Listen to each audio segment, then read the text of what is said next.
जे 9 वाजता आम्ही म्हटलं होतं की आज आम्ही मातोश्रीवर जाणार आहे, जो 9 बजे हमने आज कहा था कि 9 बजे हम मातोश्री के बाहर जाके हनुमान चालीसा का पाठ हम करेंगे।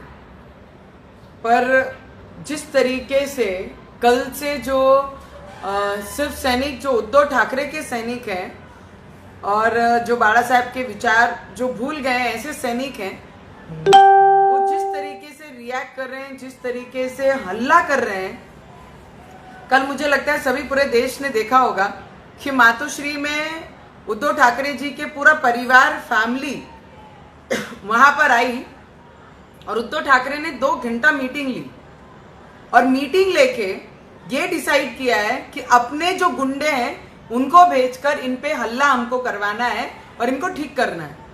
मुझे एक प्रश्न है उद्धव ठाकरे जी को कि हनुमान चालीसा पढ़ने का इतना विरोध क्यों है? और एक आमदार, एक खासदार जो ये बोलता है, एमपी और एमएलए जो बोलते हैं कि आपके घर के बाहर आके पढ़ेंगे, ये नहीं कहा आपके घर के अंदर आके पढ़ेंगे। पहला तो प्रश्न ये होता है उनके सामने। और आप जिस तरीके से उद्धव ठाकरे कल लोगों के बीच में आकर उनके शिव सैनिकों को आश्वासन दे रहे हैं, तुम्हारा कुछ बिगड़ेगा नहीं, मैं तुम्हारे साथ में हूं, इस तरीके से आश्वासन देके और उनको आदेश करते हैं सुबह 7 बजे सब शिव सैनिक तैयार हो, उनको आप उनको ठीक करना है, इस तरीके की भाषा, हमला करना है। और अगर आप देखेंगे तो कंटिन्यू हम आप लोगों के संपर्क में हैं कि जिस तरीके से हमने पूजा की, हमने हनुमान जी का मूर्ति को, फोटो को आराधना की, नमस्कार की, क्योंकि आज शनिवार है, जो ग्रहण और शनि हमारे महाराष्ट्र को लगी है, 7.5 लगी है, उसको मुक्त करने के लिए हमने प्रार्थना की। और वहां से प्रार्थना करके हम जैसे बाहर निकलने लगे, वैसे ही पुलिस के सभी लोग आके यहाँ पे खड़े हो गए कि आप नीचे नहीं जा सकते।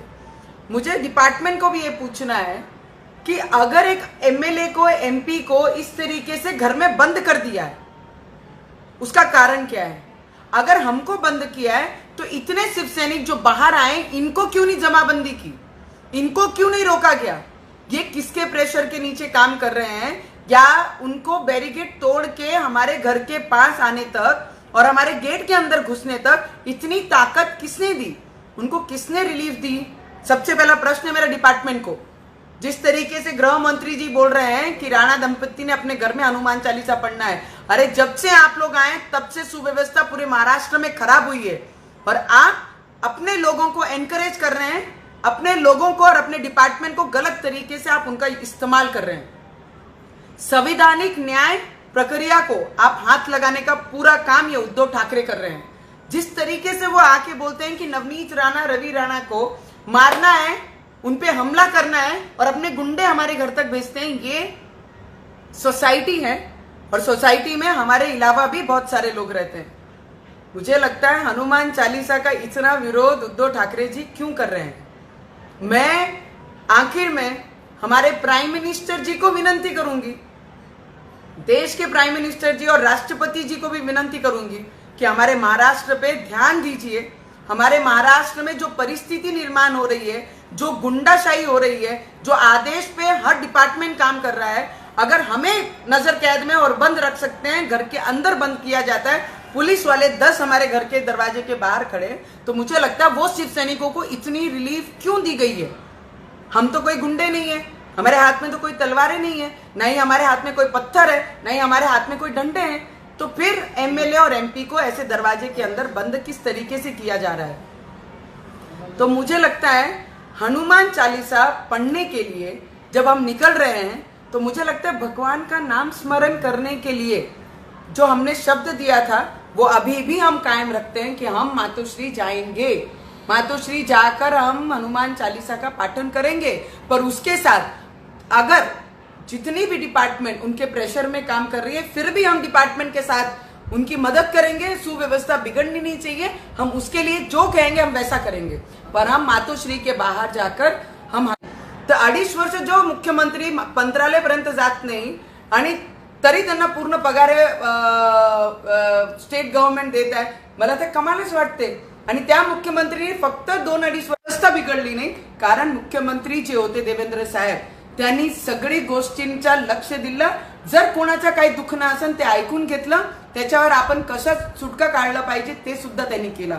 पण या मुख्यमंत्रीला फक्त दंगेशिवाय आणि हल्ला करण्याशिवाय आणि चुकीचे कलमा कसे लावल्या पाहिजे त्याच्याशिवाय या मुख्यमंत्रीला दुसरा काहीच काम राहिलेला नाही. आणि जे एवढे शिवसैनिकांना एनकरेज करत आहे की एक आमदार आणि खासदार घरावर पर्यंत जाऊन हल्ला करा, त्यांना मारा आणि मोठे मोठे दगड आणा. पोलीस डिपार्टमेंट आम्हाला विनंती करा, तुम्ही खाली उतरू नका मॅडम, आम्हाला थांबू शकते, आम्हाला घराच्या आतमध्ये बंद करू शकते, पण शिवसैनिकांना का त्यांनी डग्यामध्ये टाकला नाही. अजून एखादा आंदोलन जर असं घडलं तर इमिजिएट पोलीस ऍक्शन मध्ये येते आणि सगळे लोकांना, सगळे कार्यकर्त्यांना डग्यामध्ये टाकून पोलीस स्टेशन पर्यंत नेते. का शिवसैनिकाला एवढी छूट दिलेली आहे? कोणत्या प्रेशर मध्ये आपण डिपार्टमेंट काम करत आहे याचं उत्तर मला डिपार्टमेंट कडनं पाहिजे. आम्हाला तुम्ही बंद करू शकता, आम्हाला तुम्ही सांगू शकता की एवढे शिवसैनिक आहे, तुम्ही बाहेर निघू नका, तर तुम्ही त्यांना का थांबून घेत नाहीये? आणि आत्ताही मी ठाम आहे की आम्ही मातोश्रीवर जाणार आणि तिथे हनुमान चालिसाचं वाचन करणार. आणि हे पूर्ण जेवढा हमला होत आहे, सुव्यवस्था जेवढी बिघडली आहे कालपासून, हे सगळी जबाबदारी मी 101% उद्धव ठाकरेजीची जबाबदारी आहे, ज्यांनी शिवसैनिकांना एवढा मोठा आश्वासन दिला की तुमच्या सोबत मी आहे, तुम्ही हल्ला करा, तुम्ही मारा, तुम्ही जे करायचं तुम्ही करा, त्यांच्या सोबत त्यांच्या पाठीशी ते उभी आहे. अरे तुम्ही जरी त्यांच्या पाठीशी, आज तुमची सत्ता आहे म्हणून तुम्ही एवढे आपला पॉवर दाखवत आहे, विसरू नका उद्या दुसऱ्यांची सत्ता ही येणार आहे, तुमची परिस्थिती तशीच होणार आहे, हे विसरून कामाचं नाहीये. ज्या पद्धतीने आम्ही काम करत आहे, ज्या पद्धतीने आमची लढाई आणि हनुमान चालिसाचा विरोध, हिंदुत्ववादीचा विरोध का उद्धव ठाकरेजींना आहे तेवढा प्रश्न माझा त्यांना आहे. शेतकऱ्यांचा प्रश्न आहे, वीज बिलाचा प्रश्न आहे, बेरोजगारीचा प्रश्न आहे, त्याच्यावर आपण का भांडत नाही, का बोलत नाही, का मिटिंगा घेत नाही, कॅबिनेटमध्ये का जात नाही, त्याच्यावरही सुद्धा उद्धव ठाकरेंनी बोलले पाहिजे. आणि आम्ही ज्या आस्थानी, ज्या श्रद्धानी आम्ही त्यांचे घराच्या बाहेर, मी काही लोकांना बोलताना ऐकलं की हे आमचं देऊळ आहे, आमचं मंदिर आहे. अरे मंदिरामध्येच हनुमान चालिसा होत असते, बाहेर नसते होत. जर मंदिर तुम्ही म्हणत आहे की मातोश्री मंदिर आहे, तर त्याच्यातच आपण हनुमान चालिसा करण्याचं म्हटलं होतं.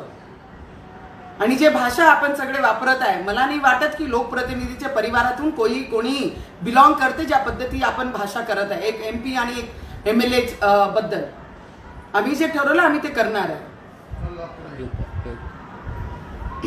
मला वाटते की काही दिवसाआधी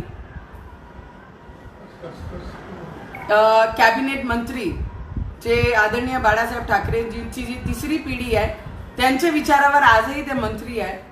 मला वाटते त्यांनी घोषणा केली होती की मी अयोध्या जाणार आहे, दर्शन करायला मी अयोध्या जाणार आहे. अरे तुम्ही हनुमान चालिसाचे होऊन नाही राहिले, ते अयोध्यामध्ये जाऊन रामाला स्वतःचा चेहरा कशी दाखवणार आहे, हे प्रश्न मला त्यांना विचारायचा आहे. जर इथेच तुम्ही झाल्याने हनुमान चालिसाचा विरोध करता, तर अयोध्यामध्ये जाऊन तुम्हाला काय पावणार आहे, हे प्रश्न आहे माझा त्यांना.